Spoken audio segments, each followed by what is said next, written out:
culture, the whole thing is that culture and language tend to become traps, and yet they can be the platforms for enormous freedom if you understand what it's all about. And what it's all about is you. You are the center of the mandala. You are not marginalized in any way.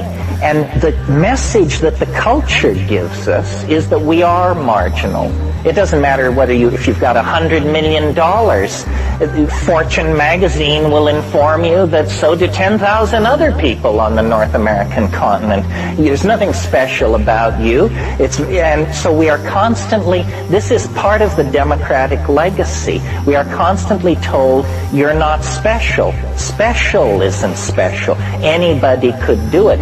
What the psychedelic, and so then when you look for guidance, direction, mentorship, we always look toward institutions.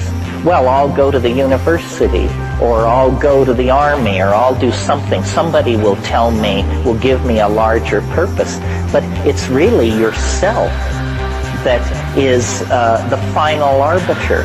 And if you keep yourself as the final arbiter, you will be less susceptible to infection by cultural illusion.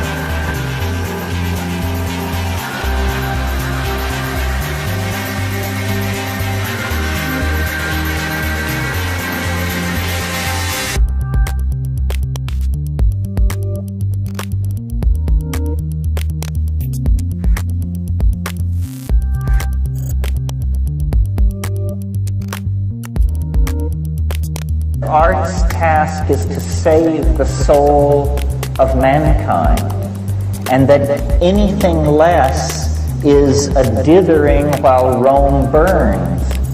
Because if the artists who are self-selected for being able to journey into the other, if the artist cannot find the way, then the way cannot be found.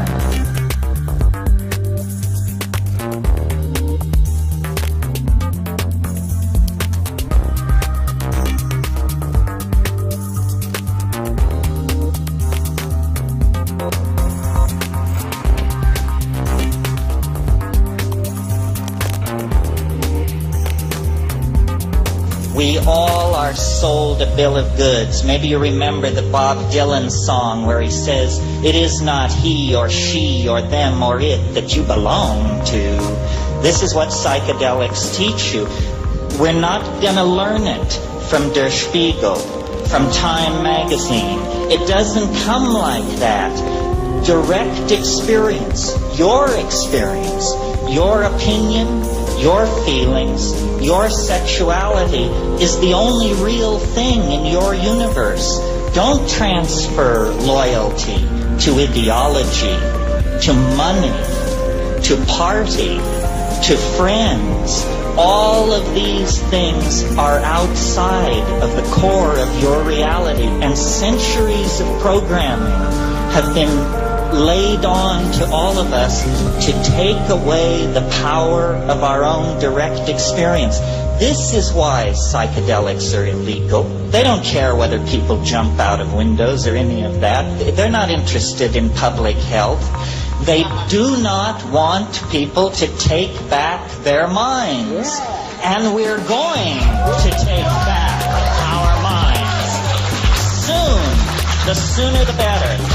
That's really, to my mind, the bottom line. That's why this thing has potential world consequences, because an empowered individual in touch with their own existential core can do what that guy did with the 18 tanks. It was an idea that stopped the tanks, and it was an idea expressed not over state radio, not through the newspapers, but by one person taking a stand. You know, a great American philosopher, and I hope it was Emerson, said, no, it was Emerson, said, if you are right, you are a majority of one. You are a majority of one. And this is what we all need to realize. We are responsible for ourselves, and we will set the agenda for the human future. The mushrooms once said to me, you must have a plan. If you don't have a plan, you will become part of somebody else's plan.